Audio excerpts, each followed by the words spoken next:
Reputasyon, Part 7. Ma, I'm sorry. I can't make it. Ang dami pang trabaho dito sa resort. Sagot ni Ace sa ina ng tawagan ito kinagabihan. Nakailang tawag na ito sa kanya sa cellphone at sa sekretarya niya.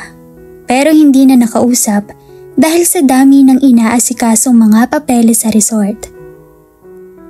Iho, alam mo naman na schedule ng dinner ni Iris ngayon sa bahay, diba? Yes, ma. But ang dami kong papers na kailangan tapusin tonight. Okay, I'll set another dinner date when you are not busy, Iho. You call Iris tonight and explain everything to her. Baka magtampo sa'yo yun. Sagot ng mama niya sa kabilang linya. Yes, ma.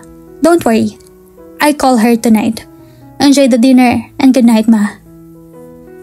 Paalam ni Ace sa ina at ibinaba ang cellphone sa ibabaw ng mesa. Hinagod niya ang batok sa kanina pang sumasakit sa dami ng trabahong kailangan niyang gawin. Fuck, I'm not supposed to be here. Bulong ni Ace at pinagsak ang katawan sa malaking kama. Dinala niya sa cottage ang trabaho sa opisina dahil wala siyang balak magpalipas ng gabi sa opisina niya. Sa resort kaya binitbit na lang ang mga papeles na kailangan niyang basahin at pag-aralan para magawa ng solusyon ang problema sa resort. Sapilitan siyang pinabalik ng bansa ng papa niya dahil nais nitong siya na ang mag-manage ng resort. Dahil nasa tamang edad na daw siya at kayang-kaya na niyang patakbuhin mag-isa ang resort.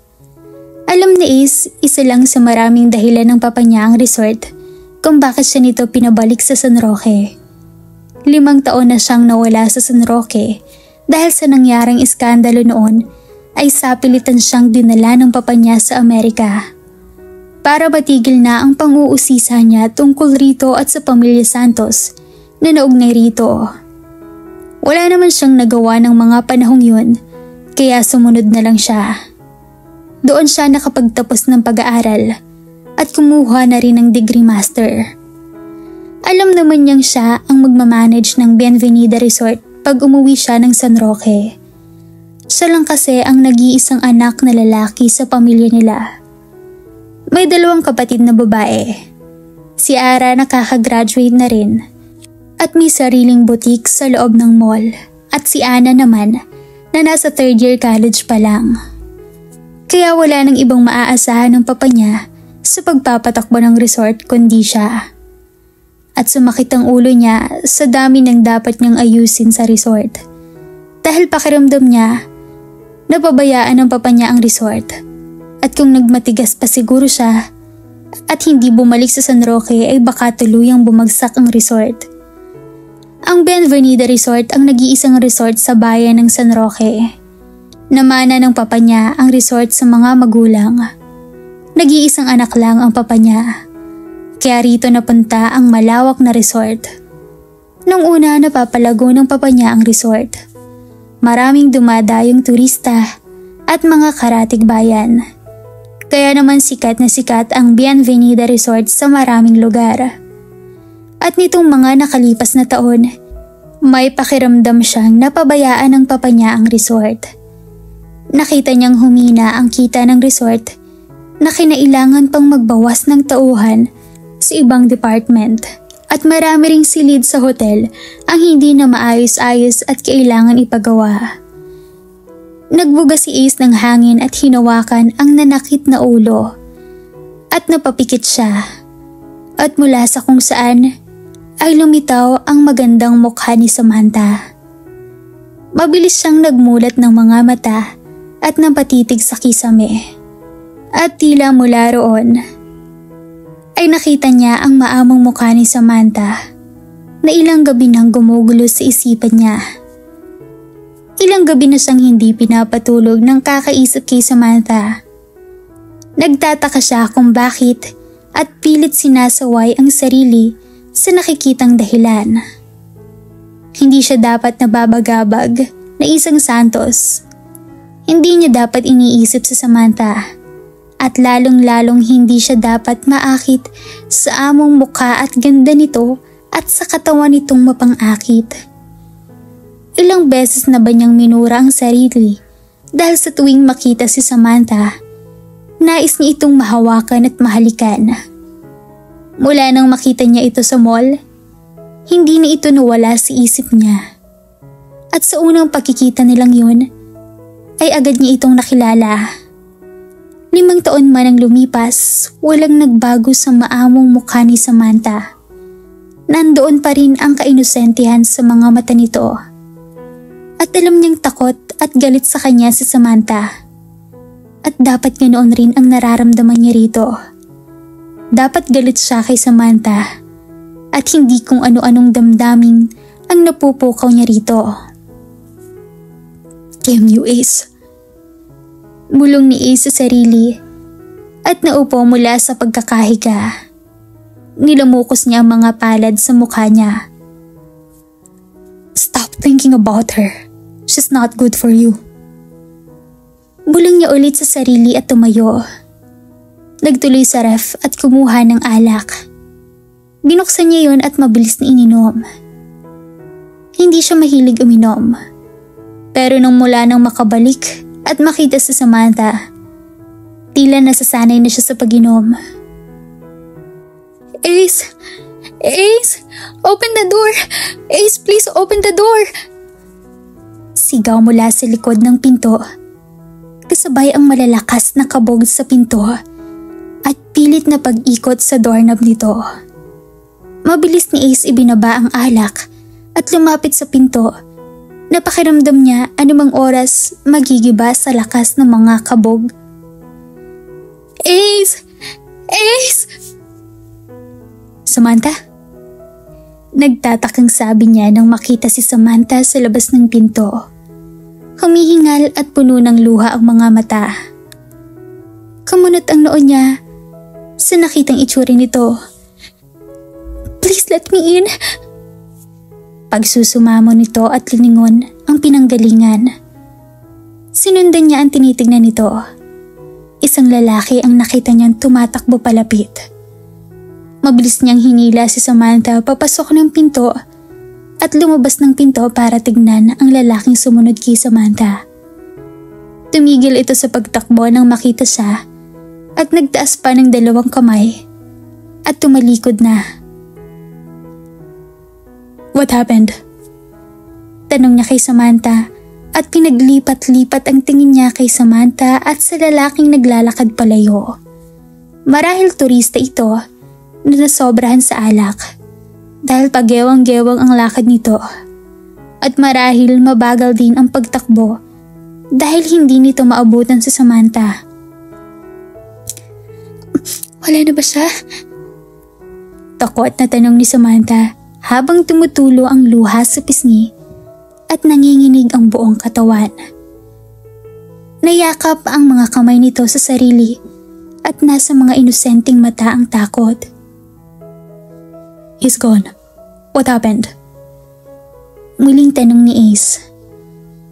Napahagulhol naman si iyak si Samantha at tila nanlalambot ang katawan.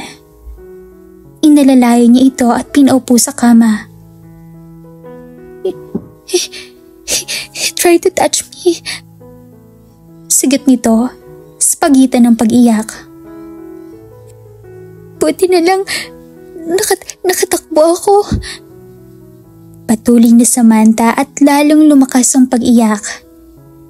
Naikuyom niya ang mga kamay at nagtatagis ang mga bagang sa galit. Tama na. Has gone and I'm here. I won't let anyone hurt you. Ewan niya kung bakit nasabi ang mga bagay na yon. Pero alam niya sa sarili na totoo lahat yon. At yun ang nararamdaman niya ngayon habang nakikita niyang umiiyak si Samantha at takot na takot dahil sa manyak na yon. Bukas na bukas, hahanapin niya yon at paaalisin sa resort. Wala siyang pakialam kung turista ito o ikakasira man ng resort ang gagawin niya. Ang mahalaga, walang masamang loob na makapasok sa resort niya. Uminom ka muna. Iniabot ang baso ng tubig. Nagpunas muna ito ng mga luha sa pisngi bago tinanggap ang baso at mabilis na ininom yun. Salamat. Saan ka ba nakita ng lalaking yun? Sa tabi dagat. Naglalakad lang ako nang bigla siyang sumulpot kung saan. Sagot ni Samantha habang pinapahid sa mga kamay ang mga luha at ilang beses niyang napansin ang pagkagat nito sa labi. At di rin ilang beses siyang napalunok habang pinagmamasdan ito. Suot pa rin ito ang bastidang kulay dilaw na lalong nagpapatingkad sa maputi nitong balat at nagpapakita sa magandang hubog ng katawan nito. Simple pero may kakaibang dating ito sa kanya. Bigla lang niya akong hinila sa bewang. Hindi ko alam. Ayun, nagtitili na ako. But parang may party doon dahil malakas ang music. Walang nakarinig sa akin. So yun, nagtatakbo na lang ako. And worst, hinabol niya ako kaya ako nakarating dito. Patuloy ni Samantha at nilingon siya. Mabilis siyang nag-iwas ng mga mata rito. Ayaw man niyang aminin pero may epekto sa kanya si Samantha at hindi niya ito nagugustuhan. Then why here? Bakit sa cottage ko? Tanong niya at nagkasalubong ang mga mata nila. Napakagat-labi si Samantha. He groaned. I don't know. Maybe I thought I'm safe in here. Safe in here? With me, Samantha. Why? Am I not safe in here with you? Balik tanong ni Ace habang nakatitig sa mga mata niya. I know you hate me so much. But you won't let him rape me sa loob ng resort mo dahil alam kong ayaw mo ng eskandalo. Definitely. And anong ginagawa mo sa resort ng ganitong oras? Pag-iiba niya ng usapan dahil alam niyang magbabangayin lang sila at sinulyapan ang relo sa braso. Mag-aalas 9 na ng gabi. At paano ka nakapasok sa loob? Tapos na ang duty mo. Nagyuko ito ng ulo at kagat na naman ito ang ibabang labi. Naiinis na siya dahil kanina pa siya nito inaakit na walang kamalay-malay. Pinapasok ako dahil sabi ko may nakalimutan ako sa loob. Nakayukong sagot ni Samantha. Alam ni Ace nagsisinungaling ito dahil hindi siya nito matignan ng diretso. Well, gabi na. Ihahatid na kita. Presinta ni Ace at hinila ang jacket na nakasabit sa upuan at iniabot kay Samantha. Ha? Isuot mo. Malamig sa labas paggabi. Wag na. Sanay na naman ako. Saka, kaya ko naman umuwi mag-isa eh. Tanggi ni Samantha at tumayo mula sa kama. Thank you. Pasensya na sa abala. Salamat ulit. Nahihiyang sabi ni Samantha at humakbang palapit sa pinto. Ihahatid na kita. Huwag na. Sa labas ang bike ko at... Enough. Putol ni Ace. Sa pangangatwiran nito at ipinatong sa magkabilang balikat nito ang jacket. At hinila ang susi sa tokador malapit sa kama at sinamahan na siya nito palabas ng cottage. Sanay na naman ako magbike ng ganitong oras. Matapos na nangyari sa'yo, hindi ka natatakot na umuwi mag-isa? Natatakot pero... Get in. Ace baka kasi... Samantha, get in the car. Utos ni Ace at buti naman, sumunod na ito bago pa siya tuluyang mainis. Yung bike ko nasa may poste. Sabi nito habang papalabas ng gate ang sinasakyan nila. Balikan mo na lang bukas. Ang importante, makauwi ka ng maayos ngayong gabi. Sagot ni Ace na nasa kalsada ang mga mata. Ituro mo kung nasa ng bahay mo.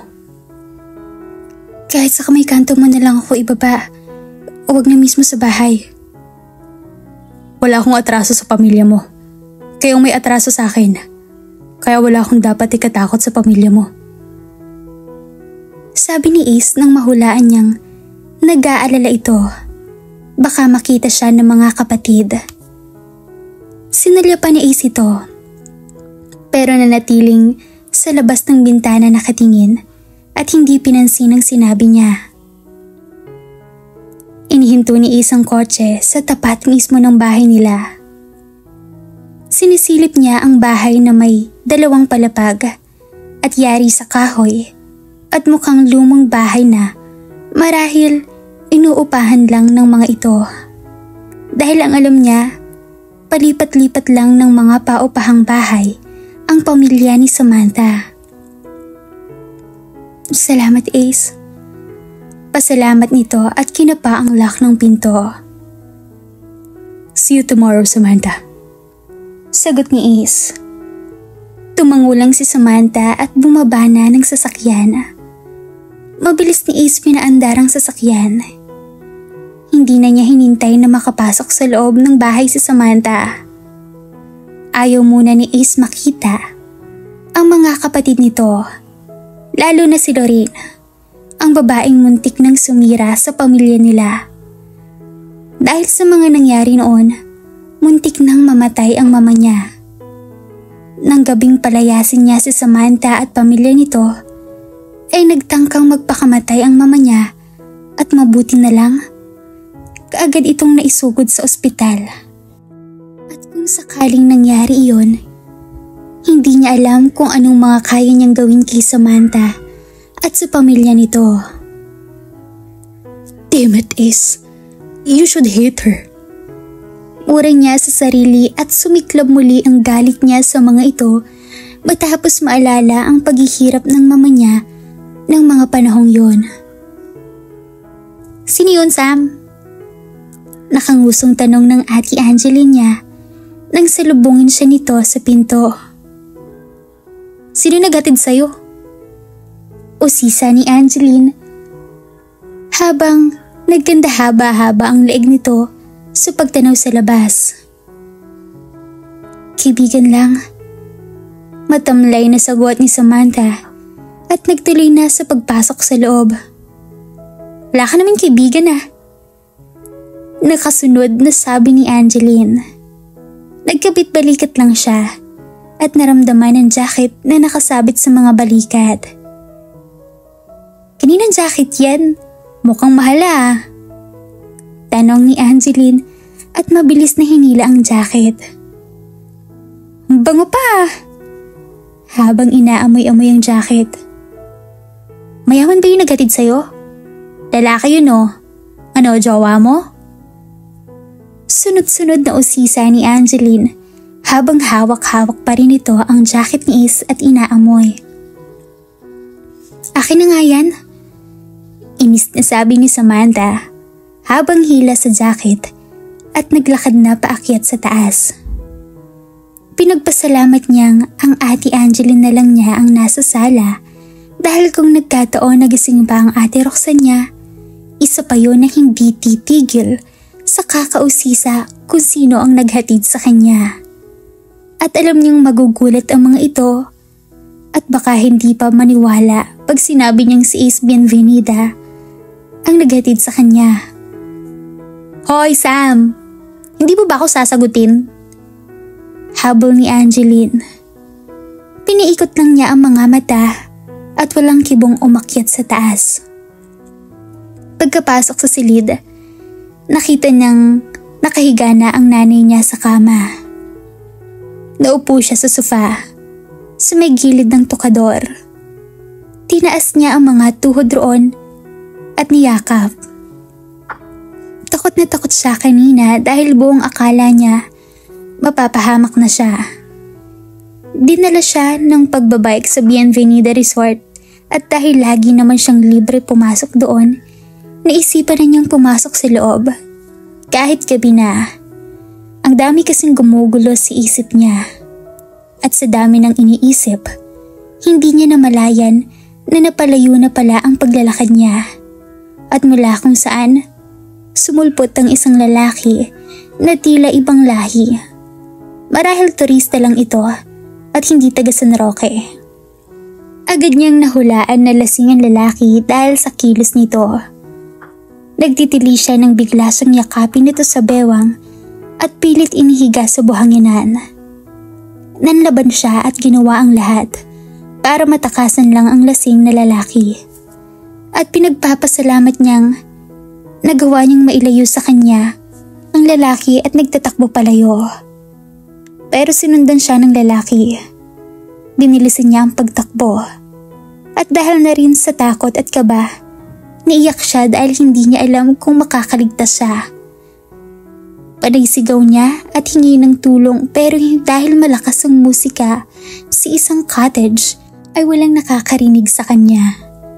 Isama pa na gabi na rin kaya halos nasa loob na ng mga cottage ang guest ng resort. Dinala siya ng pagtakbo sa cottage ni Ace. Ewan niya kung bakit doon siya dinala ng mga paa. Kahit wala namang kasiguraduhan na nasa loob ng cottage si Ace at kung tutulungan ba siya nito kung sakali. Halos magiba na niya ang pinto sa paggabog at mawala na siya ng boses sa kakasigaw kay Ace.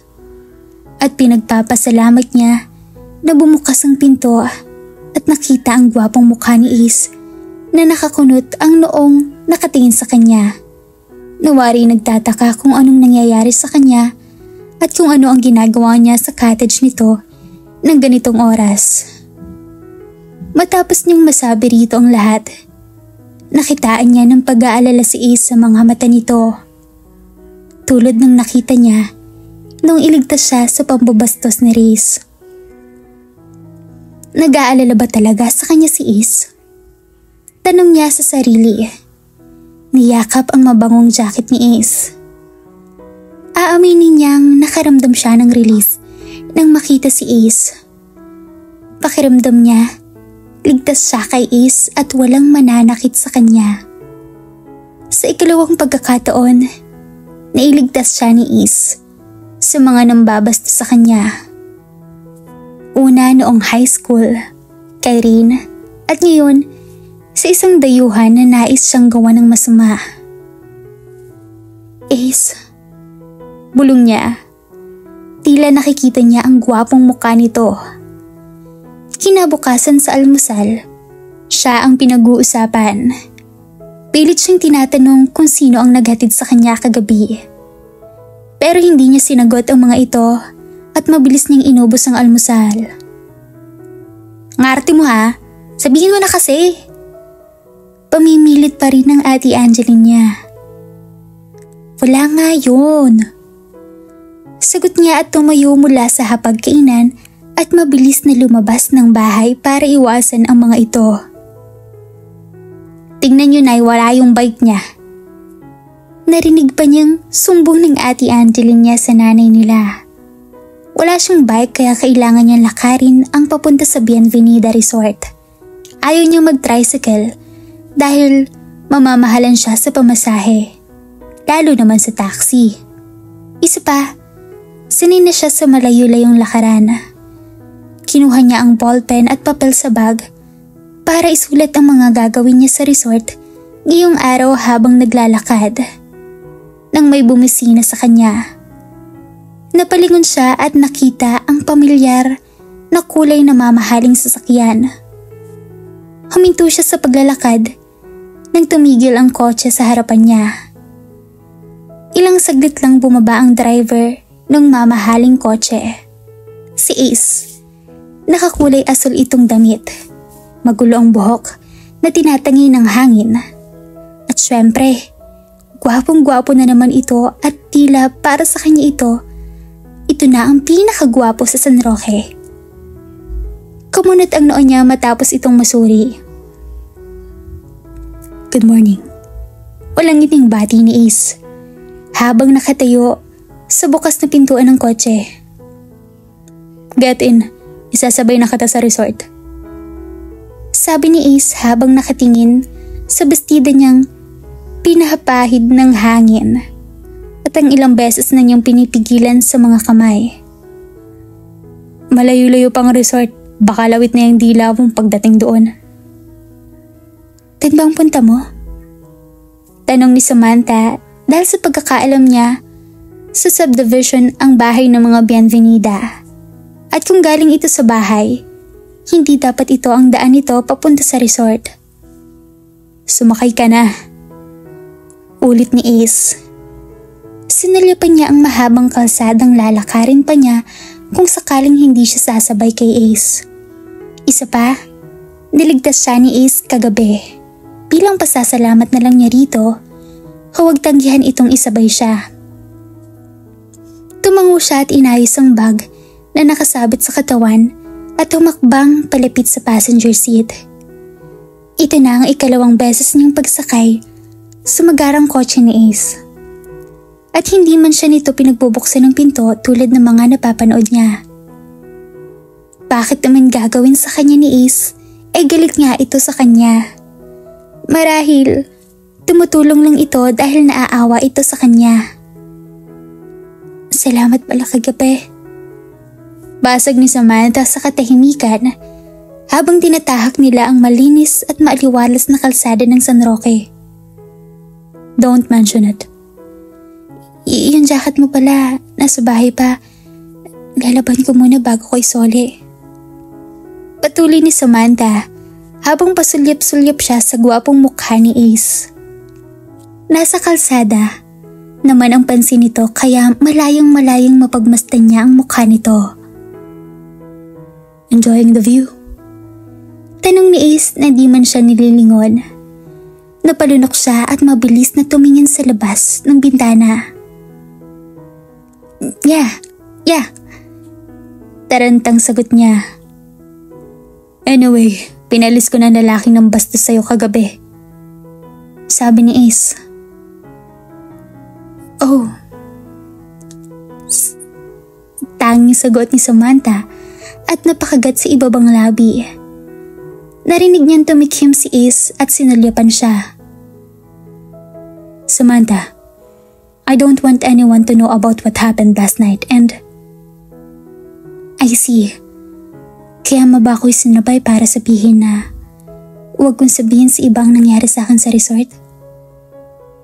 Paniniyak niya kahit alam na niyang ang isasagot nito. Well, Samantha, hindi ko alam kung paano nangyari ang lahat. But all I know, you were in danger at that night. At nagpapasalamat ako dahil nagpunta ka sa cottage ko. Yeah, dahil kung sa ibang cottage baka kumalat ang nangyari, hindi ba? At iniisip mo na malaking kasiraan sa resort pag nalaman ng lahat ang nangyari sa akin. Ganun ba? Tanong ni Samantha na hindi maitago ang inis. Dahil alam na niya, ngayon ang dahilan kung bakit tila bumait ito ng konti sa kanya. May paghatid-hatid pa ito kagabi at ngayon naman, isinabay daw siya. Alam naman niyang inaabangan talaga siya nito para makausap na huwag sabihin sa iba ang nangyari. I'm just saving my resort. Ayokong madungisan ang pangalan ng resort ko. At ayoko ding madikit ang pangalan ng resort ko sa pangalan mo, Samantha. Mabilis na sagot ni Ace na nagdulot ng konting kirot sa dibdib niya. Yeah, right.